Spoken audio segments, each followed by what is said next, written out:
प्यारे बच्चों नमस्कार। मैं सीपी गंगवार एक बार फिर आपका स्वागत करता हूं अपने YouTube channel Ramraj steno classes पर। तो जैसा कि आपको पता है प्रतिलेखन संख्या 37 तक आपको डिक्टेशन दे चुका हूं। आज प्रतिलेखन संख्या 38 है, तो आप डिक्टेशन लिखने के लिए तैयार हो जाइए। डिक्टेशन बोलना स्टार्ट करूं उससे पहले ही आप चैनल को सब्सक्राइब कर लीजिए, बेल आइकन को भी प्रेस कर लीजिए और मैक्सिमम ग्रुप्स में आप इसे शेयर कीजिए ताकि आप और लोगों का भी भला कर पाएं। जब आप दूसरे का भला करेंगे तो ईश्वर आपका भला करेंगे, इसलिए आपको मैक्सिमम लोगों को शेयर भी करना चाहिए। चलिए देरी ना करते हुए डिक्टेशन लिखिए। एक्चुअल डिक्टेशन स्टार्ट होगा 5 सेकंड बाद।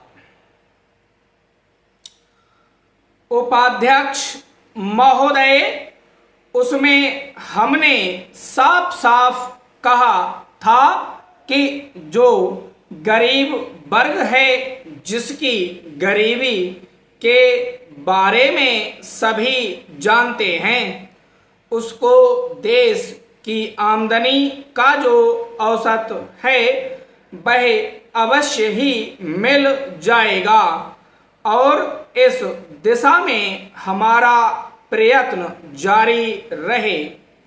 हमारा जो बजट है उसको जब तक अपनी आर्थिक व्यवस्था या अपने विचारों के अनुसार नहीं आंकेंगे तब तक उस ध्येय की पूर्ति नहीं हो सकती। यदि इस दृष्टि से अपने बजट को देखते हैं तो हम इसे ना अधिक और ना कम नंबर दे सकते हैं। मेरी प्रार्थना यह है कि सरकारी या सरकार जिन संस्थाओं को सहयोग देती है उन्हें आदेश दिया जाए कि वे देश की उन्नति का विचार करें, परंतु खाने की पुष्टि देकर नहीं। यह कार्य शीघ्र से शीघ्र होना चाहिए।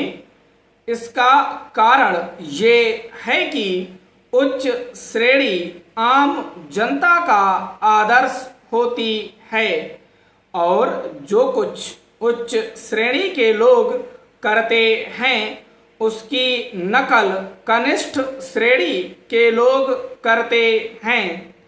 इसलिए यह काम पहले उच्च श्रेणी पर हो जाए तो आम जनता पर उसका प्रभाव अवश्य गहरा पड़ेगा। सप्ताह में 2 बार भोजन छोड़ने का जो मेरा सुझाव है, इससे न केवल अनाज वरन ईंधन, तेल, कोयला आदि सब की बचत होगी।